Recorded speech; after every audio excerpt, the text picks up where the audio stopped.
Welcome back to another video. Today I want to talk to you about how an iPad has been running my entire channel for 2 years now, and here are some of my thoughts.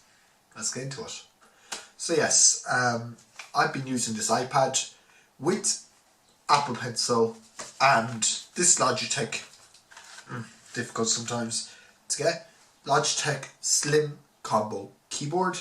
The keyboard can be detached. You can fold it, stand back to give you a drawing board angle. You can stand the iPad up like this. Sometimes it's easy to, hold it like this.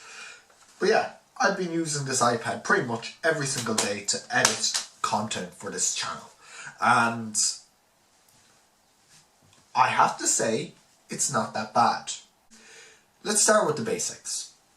I filmed this video that we're talking here now. I filmed the video. The way I import my footage from this camera is very simple actually.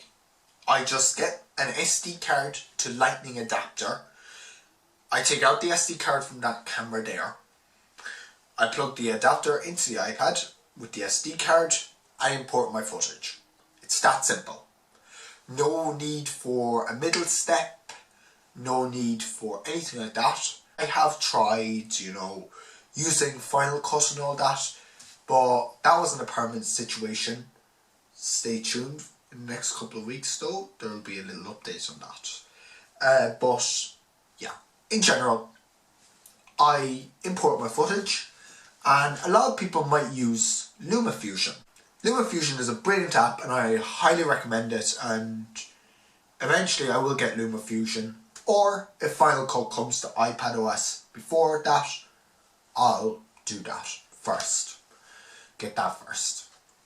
I use the audio from this camera actually as well, so no need for syncing it up in post. This camera has a 2.5mm jack, not 3.5, whatever reason, so I can't attach an external microphone. I'd have to sync the audio up in post. I'm not willing to put up with that headache. I'm looking at recording the audio separately though in the coming weeks, so if that happens I'll do another workflow update about that.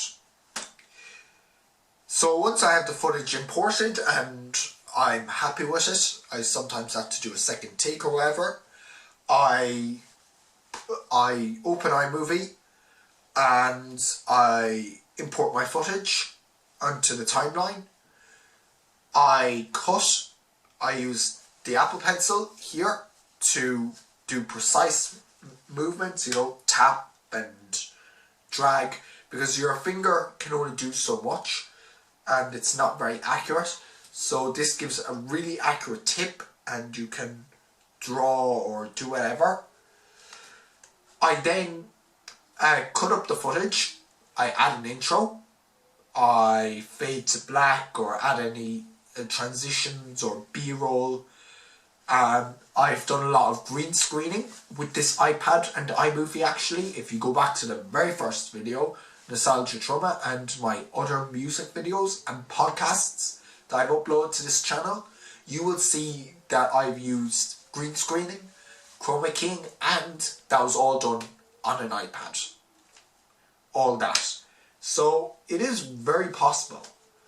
Then what I do, because I have to make a thumbnail for this video, obviously I have to make a thumbnail for the videos, I use an app called Over. And Over is a brilliant app. It gives you all the functionality of Photoshop and Affinity Photo for free. Well, the basics anyways, the basics you need to get started on this.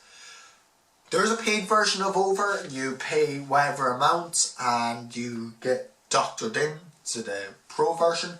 There's a 7-day free trial.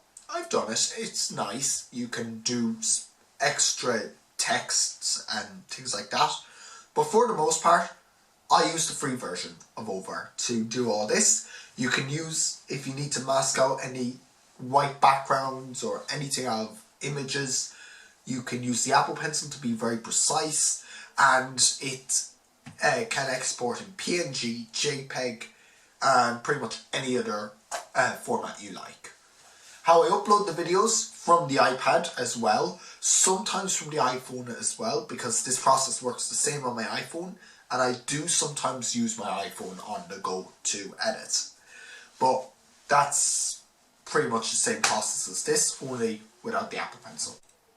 The way I upload videos on the iPad anyways is, since iPadOS allows for web pages to be used, I can go into the YouTube web page, not the app, because that only gives limited functionality, and it's grand for, you know, if you're starting off or whatever.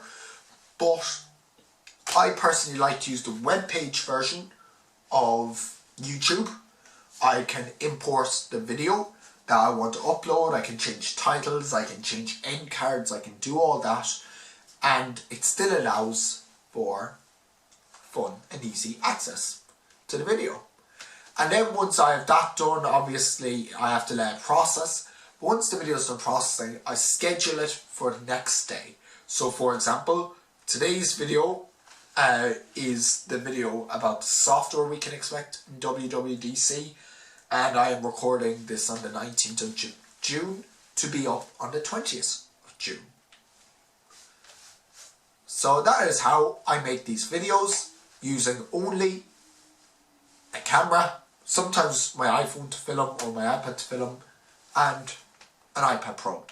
Although there will be some changes coming in the pipeline, because I'm hoping to switch to a Mac, so these videos will get a better quality boost. Because iMovie does compress your files, but at the same time it shows you do not need a lot to get started with a YouTube channel. I literally started my YouTube channel, I think I've said this before, but I literally started this channel with an iPhone 6 running 16 gigs of memory and 2 gigs of RAM. Not a lot.